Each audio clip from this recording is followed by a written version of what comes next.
Conflitos. Todo mundo tem conflito. Todo mundo tem as suas indagações. Todo mundo tem os seus tabus. E nós, como sociedade, nós temos diversos.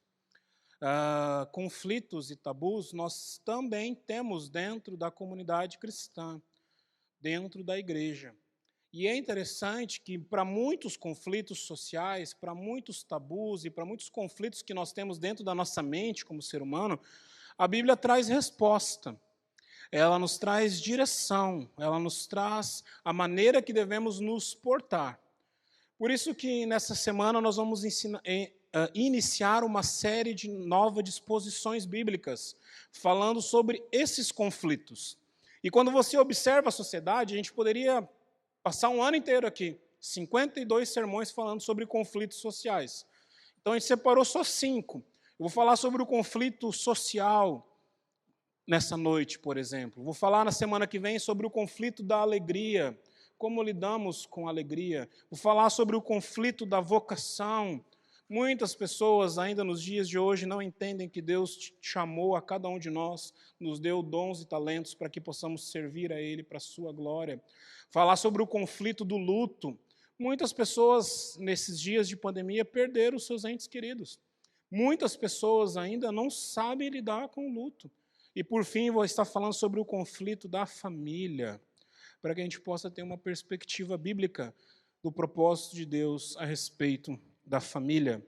Para hoje falar sobre conflito social, é tão complicado falar sobre isso nesses dias, é tão complicado você estar posicionado com referência a qualquer um dos lados dos conflitos. Nós vivemos na Semana da Consciência Negra, por exemplo, e eu já vi e li pessoas falando tanta besteira essa semana, tanta coisa que dá para você amassar e botar no lixo, porque as pessoas ainda não aprenderam que a palavra, depois de lançada, ela não volta. Está lá. E a gente não entendeu, porque a internet nos ensina isso agora.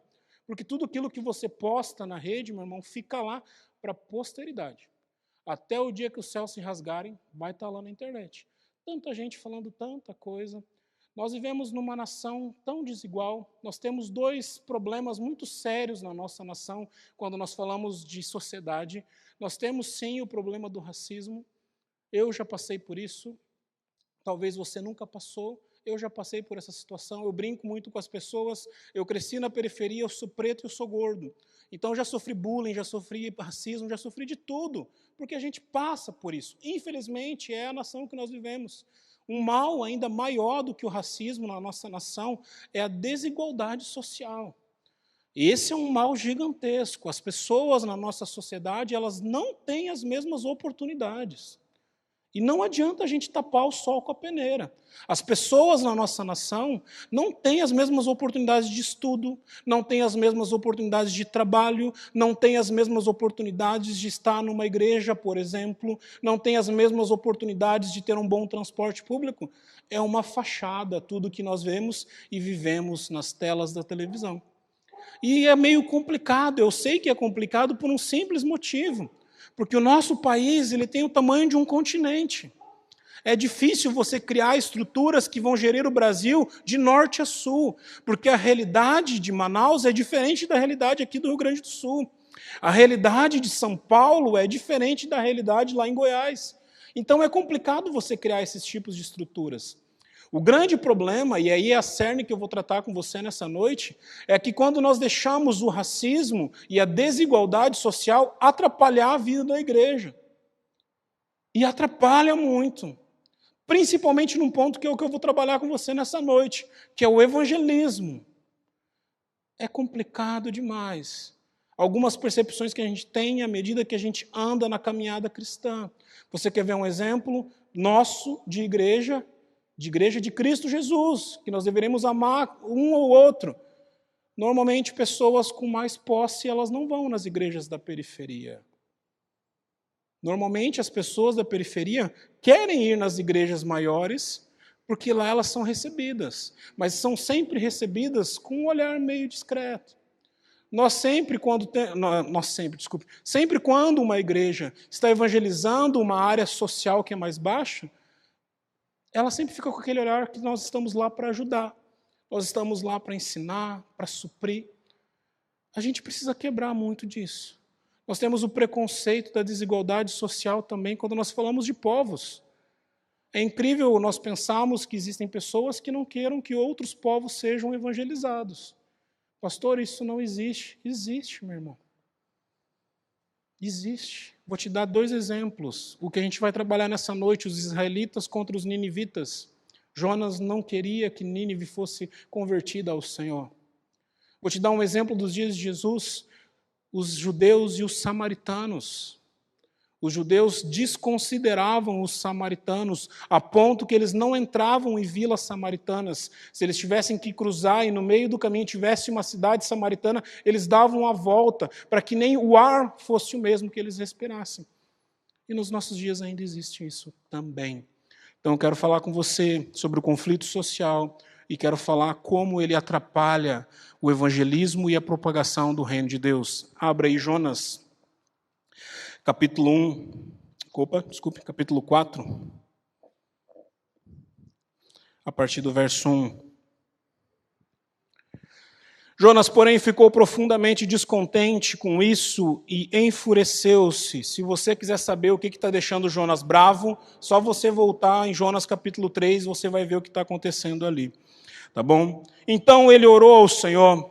Senhor, não foi isso que eu disse quando eu ainda estava em casa? Foi por isso que me apresentei para fugir para Tarsis. Eu sabia que tu és Deus misericordioso e compassivo, muito paciente, cheio de amor e que prometes castigar, mas depois se arrepende. Agora, Senhor, tira a minha vida, eu te imploro, porque para mim é muito melhor morrer do que viver. E o Senhor então respondeu, você tem alguma razão para essa fúria? Perceba que Jonas não responde ao Senhor. Verso 5, Jonas saiu e sentou num lugar ao leste da cidade. Ali construiu para si um abrigo, se sentou para a sua sombra e esperou para ver o que Deus faria com a cidade. Então o Senhor Deus fez crescer uma planta para Jonas, para dar sombra à sua cabeça e livrá-lo do calor. O que Deus fez a ele deu grande alegria ao seu coração. Mas na madrugada do dia seguinte, Deus mandou uma lagarta para atacar a planta e ela secou. E ao nascer do sol, Deus trouxe um vento oriental muito quente, e o sol bateu na cabeça de Jonas, a ponto dele quase desmaiar.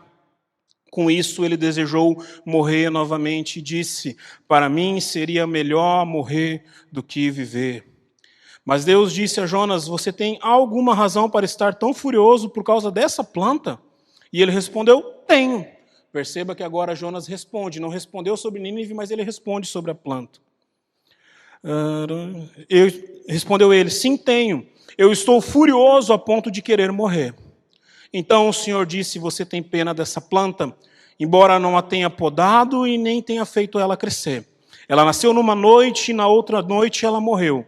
Contudo, Nínive tem mais de 120 mil pessoas que não sabem distinguir da mão direita à mão esquerda. E além disso, muitos rebanhos. Não deveria eu ter a misericórdia desse grande povo? Se você gosta de teologia reformada, eu vou agraciar você nessa noite. Eu quero falar sobre a tulipe. A tulipe é um acróstico que fala sobre salvação. Muitas pessoas confundem dizendo que esses são 5 pontos do calvinismo. Não, não são. São 5 pontos da salvação. É o pensamento calvinista a respeito da salvação. Só isso. Tá bom? A tulipe nos dá pontos que nós podemos pensar sobre aquilo que Deus faz quando Ele quer buscar o homem. A primeira ideia fala sobre a total depravação do homem. O homem é completamente depravado. O homem sem Deus, ele está em pecado. Olha como isso se aplica em Nínive. Jonas 1, verso 2 diz assim, Nínive era uma grande cidade e a sua maldade havia chegado até o Senhor. Segunda ideia da tulipe, eleição incondicional. Deus não escolhe você por algo que você faz. Deus não escolhe você por causa da sua bela face. Deus escolhe você porque Ele desejou escolher. Olha como se aplica na história de Nínive. O Senhor escolheu salvar a grande cidade de Nínive e por conta disso envia Jonas para que a mensagem chegasse até Nínive. Não foi Nínive que chegou diante de Deus e falou, Deus, estou aqui, me escolhe.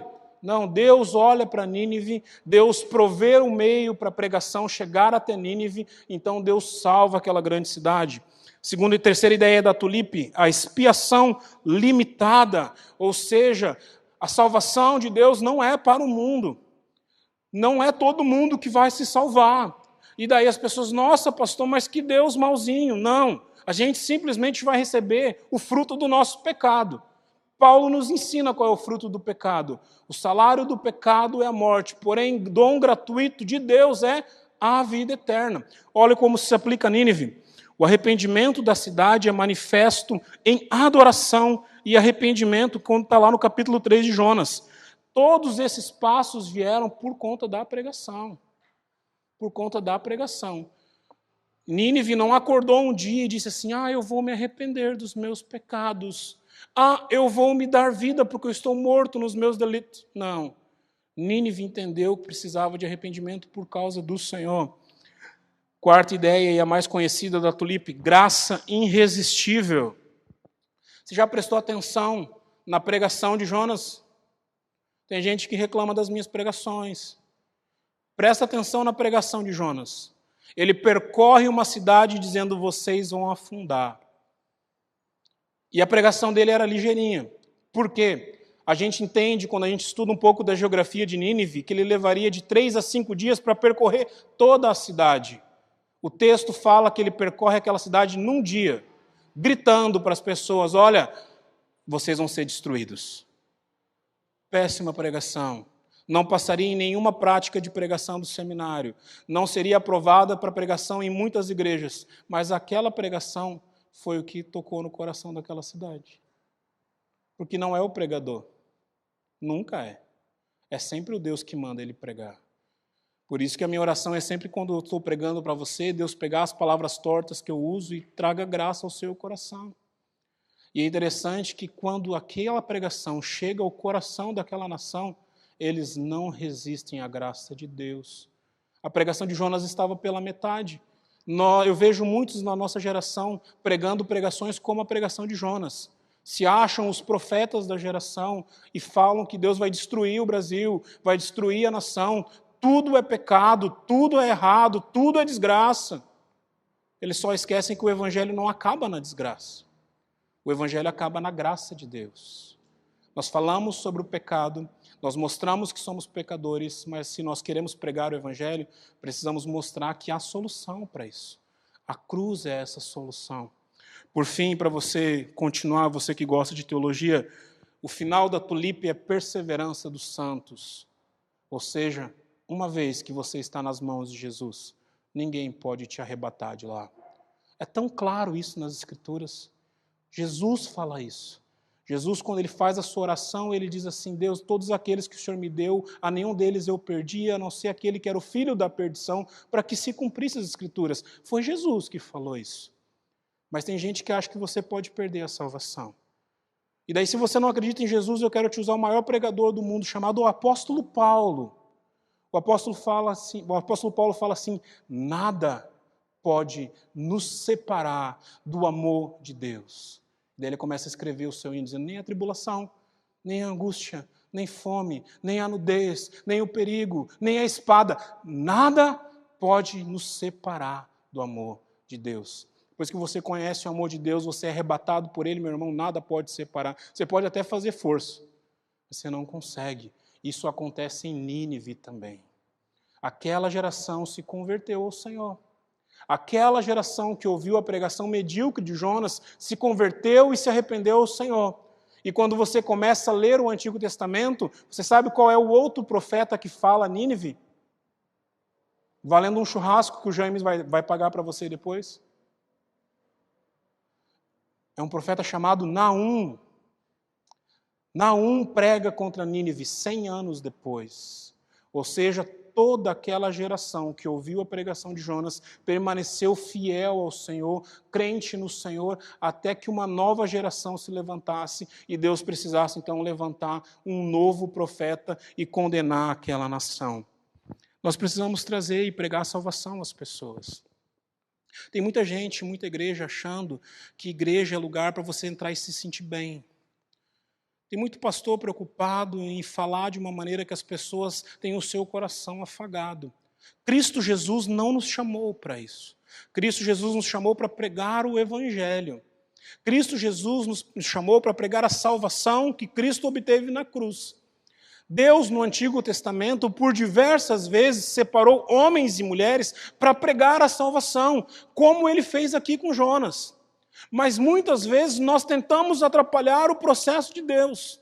Muitas vezes nós olhamos para os nossos conceitos, para os nossos preconceitos, para aquilo que nós pensamos como igreja, para aquilo que nós pensamos sobre o reino de Deus, e usamos tudo isso como desculpa para não abrir a boca e falar a respeito do Evangelho. O conflito social que permeia o nosso coração, muitas vezes, nos impede de pregar a respeito de Cristo Jesus. E a primeira ideia que eu queria trabalhar com você, do verso 1 ao verso 3, é o conflito do propósito de Deus para os povos. Desde o princípio, desde Adão, Deus não tinha um propósito com uma pessoa especial. Desde o início, desde Adão, Deus não tinha um propósito apenas com uma nação, somente com Israel. Não.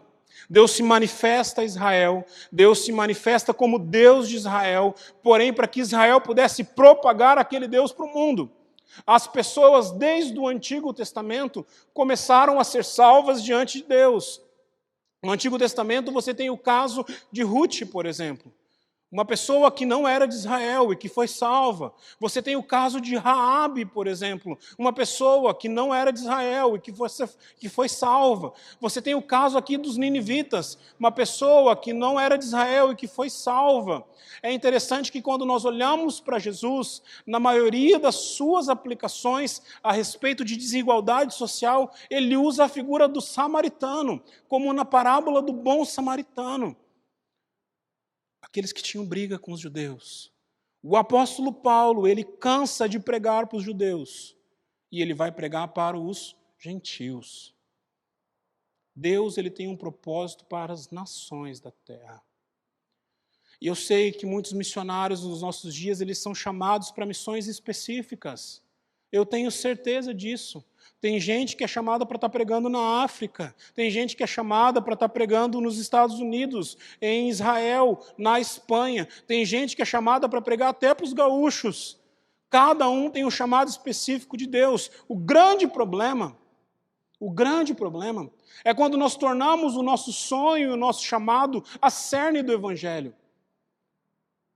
Quando aqueles que são chamados para pregar os gaúchos, por exemplo, cruzam a fronteira de Santa Catarina e dizem, não, aqui eu não preciso pregar mais. Eu quero que os catarinenses vão tudo para o inferno. Se tiver algum catarinense, me perdoe. Chegou ali no Uruguai, não, no Uruguai eu não prego mais. Deus me chamou para pregar para os gaúchos. É como se nós, brasileiros, olhássemos para a Argentina e por causa da crise que há entre brasileiros e argentinos, nós disséssemos, não, eu não quero que nenhum argentino seja salvo. Eu não quero que nenhum argentino conheça o Senhor Jesus Cristo. E talvez eles pensem a mesma coisa da gente. Eu não quero que nenhum brasileiro seja salvo. Eu e você, que conhecemos o amor de Deus, de Cristo Jesus, nós somos chamados para pregar para as nações. Eu e você, que fomos chamados por Cristo Jesus, fomos chamados para ser luz para os povos. Pode ser que Deus te coloque num lugar centrado em alguma estrutura. Talvez Deus te leve para o outro lado do mundo para você pregar. Mas você não pode ter preconceito, meu irmão. Deus, quando te manda falar com as pessoas, você tem que simplesmente obedecer aquilo que Deus está te mandando. Eu tenho uma cerne a respeito do livro de Jonas, já expus Jonas aqui na nossa comunidade uma vez. Se você lembrar, você vai lembrar daquilo que eu te falei. Eu acho que Jonas, o livro de Jonas, fala muito mais sobre o profeta do que sobre Nínive. Muito mais sobre o coração preconceituoso do profeta do que sobre Nínive. Porque já começa falando da desobediência de Jonas. Jonas 1, verso 2, já mostra Deus falando, eu quero que você vá lá e pregue para Nínive. Jonas vai lá e pega o barco para o outro lado. Indo para Tarsis. No capítulo 4 que nós acabamos de ler, ele mesmo fala, dizendo, olha, eu sabia que o Senhor ia ter misericórdia com esse povo de Nínive. Eu sabia que o Senhor ia perdoar o pecado de Nínive. Eu sabia que o Senhor não ia destruir Nínive coisa nenhuma. Por isso que eu fugi. Por isso que eu saí da tua presença. Eu e você precisamos entender que os nossos conflitos sociais não podem ser empecilho para que você pregue o Evangelho de Cristo Jesus. Eu e você precisamos entender, de uma vez por todas, que não somos mais nós que vivemos, mas que Cristo que vive em nós. Jonas precisava entender que quando Deus manda, você precisa obedecer. Você não fala para o seu filho, eu ouvi muito isso, não sei se já usei com os meninos, que quando um burro fala, o outro abaixa as orelhas. Por que quando Deus fala, você quer erguer as suas orelhas e peitar Deus? Desrespeitar Deus. Eu tenho um amigo missionário na África do Sul, um missionário que eu era adolescente, ele já foi para a África, branco que nem leite. Branco que nem leite. Quando eu vejo as fotos dele, eu consigo destacar direitinho onde ele está no meio das fotos, de onde ele está pregando. Que é um bando de negão que nem eu, e só um ponto branco lá. Deus chamou ele para pregar na África do Sul. E daí você acha, pastor, mas aí é fácil. Não é não. O mesmo preconceito que nós vivemos aqui, do branco contra o negro, lá tem do negro contra o branco, meu irmão. Todo grupo que é maior sempre vai ter preconceito contra o grupo que é menor. Só você estudar um pouco a história do apartheid, por exemplo. É desafio para a nossa vida. Jonas 1, do verso 1 ao verso 3, nos ensina isso. E olha que interessante, eu quero acabar esse ponto falando sobre a vontade de Deus aos povos. Jonas, ele tenta argumentar com Deus. Olha para a sua Bíblia aí, verso 1. Fala que Jonas estava lendo a Bíblia? Não. Fala que Jonas estava na frente da televisão? Não. Fala que Jonas estava cantando com a igreja? Não. Fala que Jonas estava orando. O que você aprende quando é criança na igreja que oração é? Você falar com Deus. E aí ele chega diante de Deus, Deus, os teus planos são errados. Por isso que eu estou bravo. Eu sabia que não ia dar certo. Eu sabia que o senhor estava de pegadinha comigo. O que o senhor está pensando? Nínive. Só para você saber como era cruel essa nação. Quando eles entravam em locais que eles precisavam tomar posse, eles matavam todos os homens. A maioria dos homens, eles cortavam os membros, a parte de cima e as partes de baixo. Ficava só os cotocos. As mulheres eram tomadas para serem usadas como prazer para os soldados. E as cidades eram queimadas. Ninguém conseguia entrar em Nínive. A muralha de Nínive era uma muralha que cabia duas carruagens correndo por sobre a muralha. Ela era alta e ela era larga. Ninguém conseguia transpor aquela cidade. Era a cidade que durante muito tempo estava escravizando Israel, matando o povo de Israel. Jonas foge de lá porque ele sabia que ele poderia entrar dentro de Nínive e ser morto por estar falando aquilo. Passava na mente de Jonas, passava na timeline, passava no seu WhatsApp todas as notícias de todas as crueldades que aquela nação fazia. Não era só medo, era desejo de vingança. Não era só medo, era desejo que Deus pesasse a mão. Por isso que ele não queria pregar naquele local. O desafio que fica para a minha vida e para a sua vida nesse momento da pregação é que nós devemos orar muito mais a Deus pela sua misericórdia do que pela sua ira. Me dói o coração. Essa semana foi uma semana difícil para mim, porque eu vi muito crente falando besteira. Me dói o coração ver crente falando que era melhor ter morrido mesmo, que o problema tem que morrer, ladrão tem que matar. Deus te deu vida, fera. Pode sair isso da boca de qualquer pessoa, menos da tua. Porque você conheceu a misericórdia e para o outro você quer a ira. Inverte o papel, então. Porque foi isso que Cristo fez a seu favor. Você merecia a ira de Deus e Ele se fez pecado por você. Já que você quer tanto que as pessoas conheçam a ira de Deus, faça como Jesus. Suporta sobre as tuas costas o peso da ira de Deus. Nós somos chamados para pregar o Evangelho de Cristo Jesus. Quer no Antigo Testamento, quer no Novo. E o Evangelho de Cristo Jesus, ele acaba com a graça e não com a condenação. Segunda ideia que eu queria trabalhar com você nessa noite, passeando por esse texto de Jonas, é o conflito que ele vive com os resultados de Deus querer alcançar todos os povos. Verso 8, verso 9 fala assim: ao nascer do sol, Deus trouxe um vento oriental muito quente, e o sol bateu na cabeça de Jonas, a ponto dele desmaiar. Com isso, ele desejou morrer e disse: para mim, melhor seria morrer. Mas Deus disse a Jonas: você tem alguma razão para estar tão furioso com a planta? E ele respondeu: sim, eu tenho.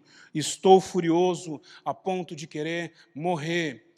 O texto que nós lemos, você tem 3 vezes Jonas usando essa expressão: eu queria morrer. Ah, eu queria morrer. Em outras palavras, eu quero me matar, Deus. Eu não estou satisfeito com a minha vida, não. E aí a gente fica tentando entender os motivos de Jonas. E o motivo de Jonas é só um, irmão. É o que deveria ser o sonho de todo pregador. Quando eu entrei no ministério, eu descobri uma síndrome que todo pastor passa. E o quanto antes você descobre, melhor você sai dela, mais rápido você sai dela, que é a síndrome de Salvador. Você acha que você vai chegar em qualquer lugar e tudo vai dar certo. Você acha que você vai pastorear todas as pessoas, todo mundo vai se converter. Que você vai pregar, não vai ter problema. Quanto antes a gente que é pastor aprende isso, melhor. Tem 2 situações que isso ocorreram na Bíblia, onde o pastor prega e o povo se converte. Você lembra da outra? Uma é essa daqui. A outra é Pedro, pregando e 3.000 pessoas se converteram. A maioria dos chamados são chamados como o chamado de Moisés, por exemplo. Moisés, estou te chamando para você ir conversar com o faraó. Para você falar para o faraó que o povo tem que sair para prestar culto a Deus. Mas fica tranquilo, eu vou endurecer o coração de faraó e ele não vai deixar vocês ir. É isso que a gente tem que aprender. Na maioria das vezes você vai pregar e as pessoas não vão ouvir. Você vai falar e as pessoas não vão entender. Porque não é o que você fala, não é o que você faz, é a ação do Espírito Santo no coração da pessoa. Mas aqui com Jonas foi diferente. Ele prega uma pregação medíocre, ele fala somente da desgraça e o povo se converte. E em vez de ele fazer um culto da colheita, fazer um culto em celebração pela primeira igreja presbiteriana de Nínive, botar a pedra fundamental da igreja, ele quer morrer. Ele quer morrer. Ele pregou sobre destruição. Deus ensinou ele o que é misericórdia. Ele pregou sobre a ira. Deus ensinou a ele o que era o amor. Tem 2 situações que eu passei no meu ministério, que eu conheci as histórias, que entristeceram muito o meu coração. E que tem tudo a ver com o conflito social que nós vivemos. Primeira delas, uma determinada igreja tinha um trabalho na periferia da cidade, onde evangelizavam crianças na periferia da cidade. Crianças se converteram nesse trabalho. Crianças vinham para o departamento infantil da igreja. Começaram a dar problema. Você acha que toda criança é como os meus filhos e os teus filhos? Não. Primeiro, porque normalmente na periferia a criança não tem pai, não tem mãe, é criada ao léu. E daí as tias dessa igreja, do Ipepel Kids dessa igreja, Queriam que as crianças sentassem para ouvir a palavra de Deus, como o seu filho que vem todo domingo na igreja. Queria que quando eles estivessem brigando, brincando um com o outro, saísse um Deus te abençoe, um aleluia, um glória a Deus. Não é o que saía, só palavrão. As crianças pareciam uns encapetados correndo. Qual foi o resultado? Na outra semana o conselho recebe um documento dizendo: não dá mais para trazer as crianças do projeto aqui na igreja. Nós não aguentamos isso. Em outras palavras, estavam dizendo: eu estou pregando o evangelho lá, mas eu não quero que aquelas crianças se convertam. É pesado dizer assim. Então a gente melhora as palavras. A gente diz que a gente não dá conta. A gente diz que a gente não consegue. Por isso que quando a gente prega o evangelho, a gente tem que esperar que as pessoas se convertam. Se não os lugares que a nossa assistência social da nossa igreja tem ido, se não é para as pessoas se converter, não vai mais então. Se é para pregar o evangelho, o povo se converter e a nossa igreja não servir de lugar para essas pessoas, não prega o evangelho. Vá para qualquer outro lugar.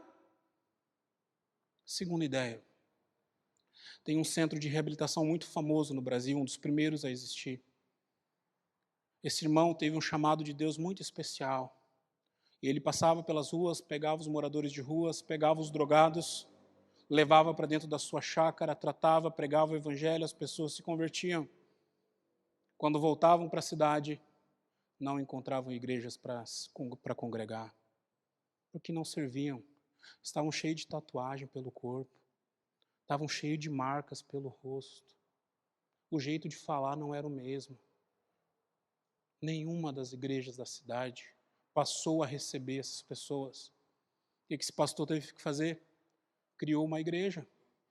E daí a gente enche a boca para falar porque não precisa mais de igreja, mas às vezes precisa, porque as igrejas que existem não dão conta de fazer o que tem que fazer. Porque daí as pessoas saíam do centro de reabilitação, iam para a cidade e tinham igreja para congregar. Então não prega o evangelho. Melhor ainda, não aceita o evangelho que foi pregado para você. Se você quer pregar e as pessoas não se converter, você faz parte de Jonas, do time de Jonas. Talvez há um Jonas habitando no seu coração ainda. Terceira história que eu quero contar para você nessa área, eu lembrei de uma outra aqui. No ano de 2010, eu fui tocar num lugar. Em Goiânia tem um setor que só tem bares. No meio desses bares, um rapaz montou um bar gospel. Aí se você ficar traumatizado, escandalizado, o problema é seu. O que começou a acontecer? Ele chamava 2 bandas de rock pesado para tocar, secular, e uma banda de cristãos. 2 bandas de rock pesado para tocar, secular, e uma banda de rock cristão. Por quê? Na hora que a banda de rock cristão entrava para tocar, estava toda aquela galera legal. Roupa preta, tatuagem, cabelo para cima, argola no ouvido. Aconteceu a mesma coisa. Aos domingos ele teve que parar de abrir o bar, porque aos domingos ele teve que começar a fazer culto. Porque as pessoas que se convertiam no bar não achavam lugar dentro da igreja. Porque as pessoas se escandalizavam. E daí você vem dizer para mim que no Brasil não existe preconceito e racismo? Conta outra. Porque se tem dentro da igreja, você acha que no mundo não vai ter? Você vai dizer para mim que não tem desigualdade no Brasil? Se tem dentro da igreja que professa Jesus Cristo, não vai ter no mundo? Conta outra. Tem muito Jonas ainda, que talvez não faz a mesma oração de Jonas, dizendo: Deus, se for para conviver com os skinhead, eu prefiro morrer. Deus, se for para conviver com a criança pobre da periferia, eu prefiro morrer. Deus, se for para conviver com o drogado, eu prefiro morrer. Porque era essa a oração de Jonas aqui.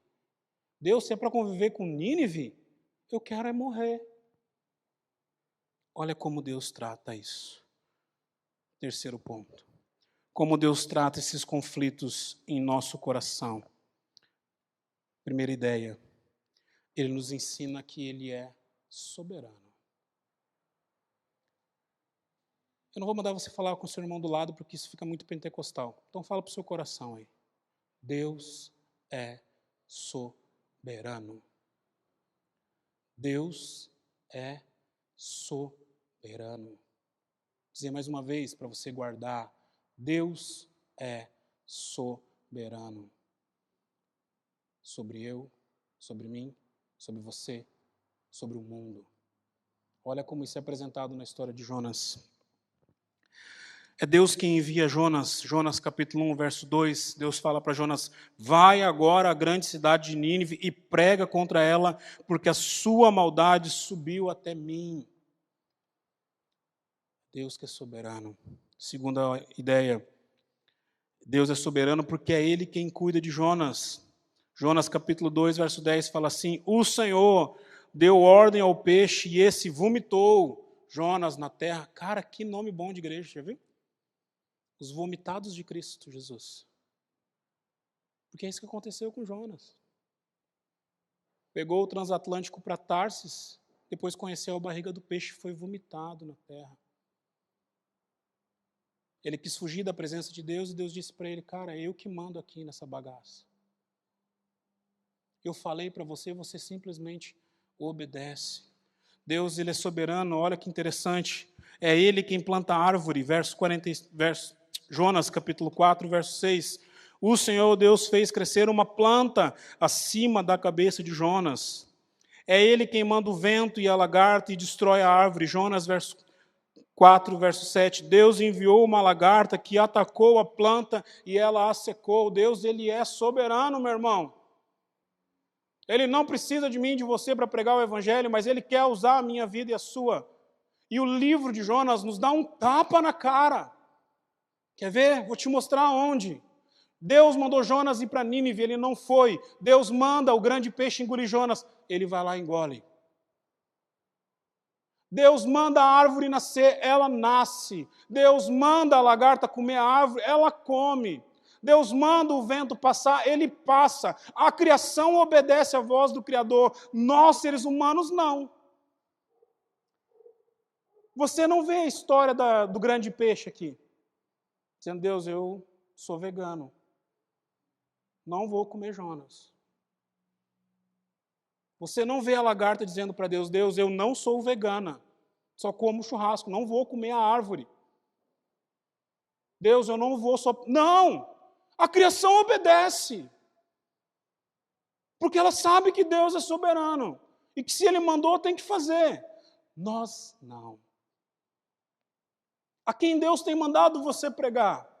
A quem Deus tem mandado você abrir a sua boca e falar do Evangelho? E você não tem falado. Porque você está cheio de coisa para fazer. Está cheio de dilema na sua cabeça. Está cheio de problema e de circunstância.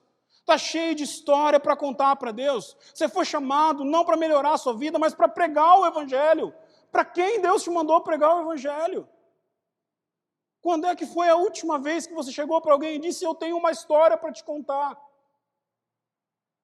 E falou de Cristo Jesus. Eu estou cansado dessa geração de mimimi, que diz: não, pastor, para pregar o Evangelho a gente não precisa usar palavra. A nossa vida fala do Evangelho. Fala nada! Fala nada! A igreja da nossa geração cada vez mais está corrompida. E nem abrir a boca para falar de Jesus fala. Ele é soberano. Ele pode não usar a sua vida, mas Ele vai continuar alcançando pessoas. No ano de 2008, eu cheguei em Goiânia, fui pregar numa igreja, pequenininha uma igreja, e Deus mostrou uma coisa tão clara para o meu coração. Porque a gente fala tanto da soberania de Deus. Porque eu estou cansado de ver a igreja presbiteriana ser pequena. Não cresce. Não desenvolve. E pastor sobe no púlpito e diz que porque nós temos os melhores. Não tem nada. Sabe por que que tem outras igrejas cheias? Porque eles pregam. Sai na rua para pregar. E eu e você ainda tiramos chacota. Quando a gente recebe as irmãs do COC, não vou dizer a denominação, senão depois me processam, né? Batendo na sua porta para falar do Evangelho. Nós não pregamos. Como vai crescer? Nós não proclamamos. Como vão chegar aqui? Eu tenho plena certeza que Deus tem diversos escolhidos em Pelotas, mas eles só vão vir para a nossa igreja se você pregar. Porque a salvação vem pela loucura da pregação. E daí a desculpa que você diz, pastor, eu não sou pastor, eu não entendo de teologia para pregar. Lembra sempre de Jonas. Pregação medíocre. Testemunho de vida medíocre. E Deus usou a vida dele. Deus, Ele é soberano.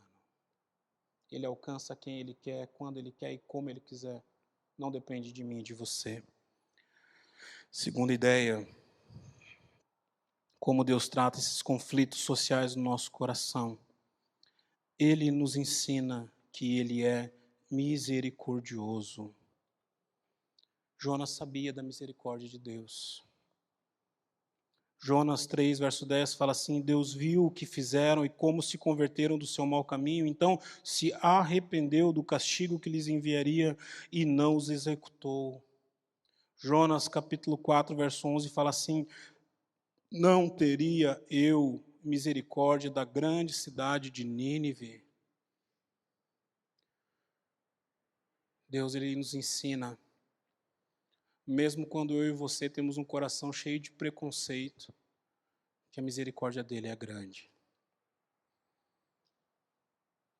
Se eu fosse Deus, quando eu mandasse o grande peixe pegar Jonas, eu falava, morde bem e leva para o fundo do mar, que eu vou chamar agora o Naum para pregar lá em Nínive. E eu sei que você faria a mesma coisa. Porque nós somos a geração incapaz de dar a segunda chance para as pessoas. As nossas falhas marcam a nossa testa. E depois daquilo nós não damos a segunda oportunidade.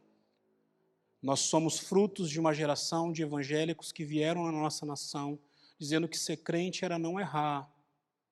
E escondiam todas as suas práticas erradas. E hoje nós somos rápidos em julgar. Mas somos muito devagar em oferecer a mão em misericórdia.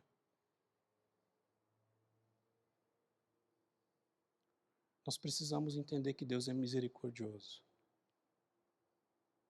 Deus salva o ladrão. Você já se perguntou?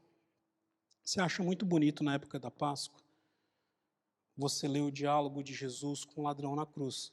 Você já se perguntou o que aquele cara tinha feito para estar lá? Só quero te lembrar uma coisa. A pena de morte pela cruz era dada somente aos maiores criminosos daquela geração. Jesus, ele é levado à cruz por um simples motivo. Porque ele foi colocado como um insurgente ao reino. Ou seja, que ele estava tentando tomar o lugar do imperador. Por isso que ele vai para a cruz. Esse foi o meio jurídico. Então, aqueles dois homens que estavam ao lado dele eram assassinos, provavelmente. Eram insurgentes, provavelmente. Não era gente boa. E é interessante que o Salvador, o dono da igreja, vira para ele e fala assim, cara, hoje você vai estar comigo no paraíso. Mas provavelmente, se ele desce da cruz, ele não serviria para ser pastor na sua igreja. Não serviria para ser presbítero da sua igreja. Diácono. Se brincar, não serviria para estar sentado do seu lado no banco da igreja. Deus é misericordioso. A gente precisa aprender a ser. Deus não destrói Jonas. Pelo contrário. O que Deus havia mandado Jonas fazer? Pregar em Nínive. Ele vai para Tarso e fala, não, você vai pregar em Nínive. Você vai pregar em Nínive. Em um contexto só para você entender e pensar, antes de você comer a sua pizza, Nínive não faz fronteira com o mar. E o peixe não anda na terra. Então, na praia onde ele foi vomitado, ele ainda teve que caminhar até Nínive. Provavelmente cerca de 50 a 70 quilômetros para chegar até Nínive. Cara, eu fico pensando o que passou na cabeça de Jonas, cara. O que passou na cabeça desse homem? Segunda ideia sobre misericórdia, Deus não destrói Nínive. Deus destruiu muitas nações que às vezes eram um pouquinho pior que Nínive. Se você voltar no começo de Gênesis, você vê Deus destruindo Sodoma e Gomorra, por exemplo. Deus tendo misericórdia somente da família de Ló.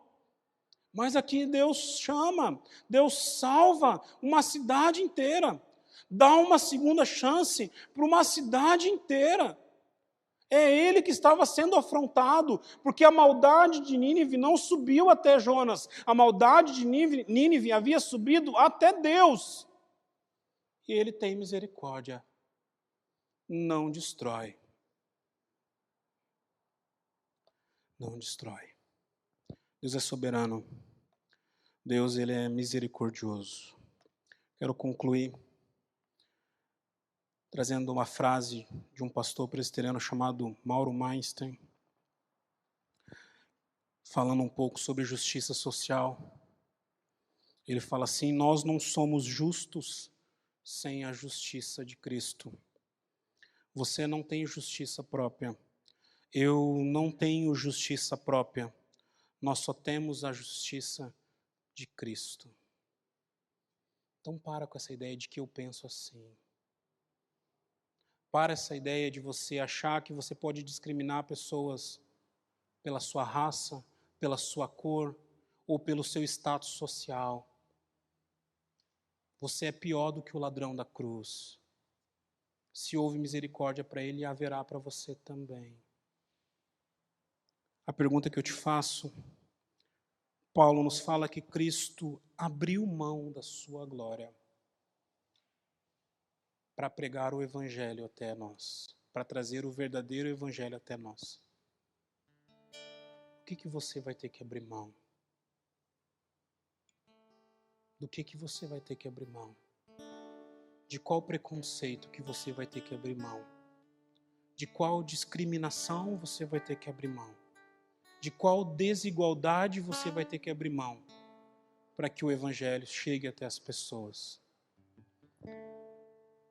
Duas ideias você pode ter, duas conclusões. Você pode ser que nem Jonas.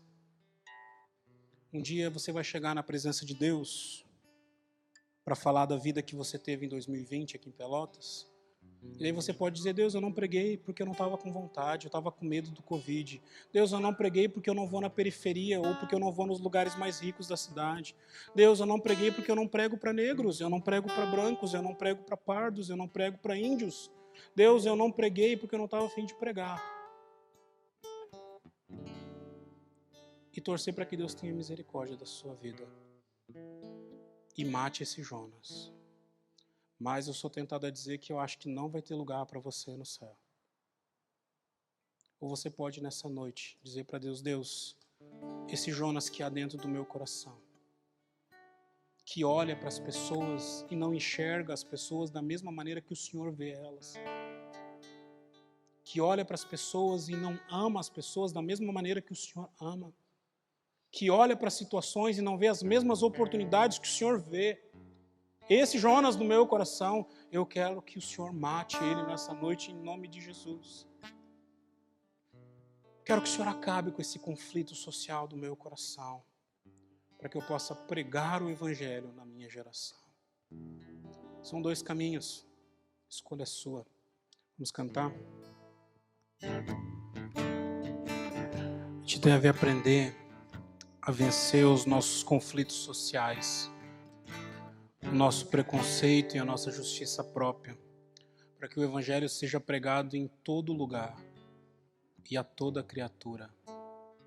Você que é da nossa comunidade, a Igreja Presbiteriana de Pelotas precisa ser uma igreja de brancos, de pretos, de pardos, de índios, de alemão.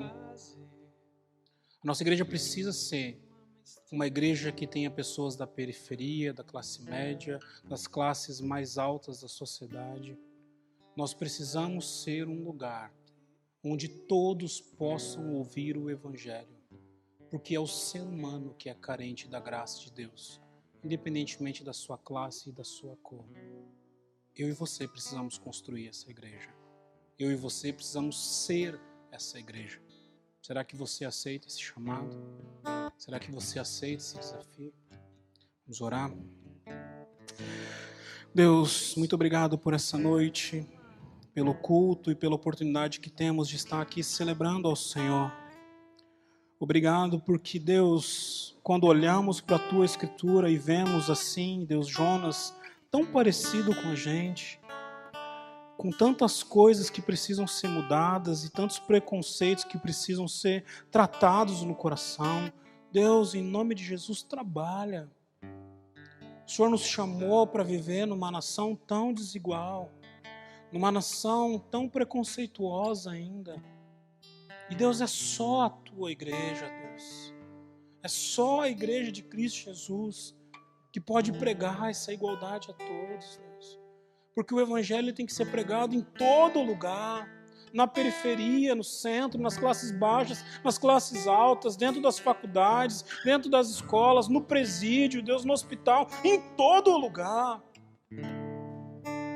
O Evangelho tem que ser pregado a toda criatura, independentemente da cor dos olhos, de como veste o cabelo, Deus, de como se arruma, independentemente da cor de pele, porque nós somos criaturas Tuas, criação das Tuas mãos, todos nós.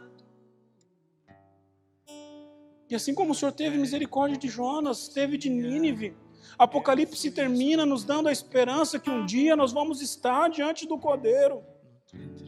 Toda língua, toda tribo, toda nação. Meu pedido é que o Senhor construa em nós essa igreja, que a gente venha entender esse nosso chamado e realmente pregar o Evangelho nos nossos dias. Muito obrigado por essa noite. E agora, meus irmãos, que a graça do nosso Senhor e Salvador Jesus Cristo, o amor de Deus o Pai e a consolação eterna do Espírito Santo de Deus esteja com você e com a sua família desde o dia de hoje até o dia em que Ele há de voltar dentre as nuvens. É em nome de Jesus que eu oro. Amém.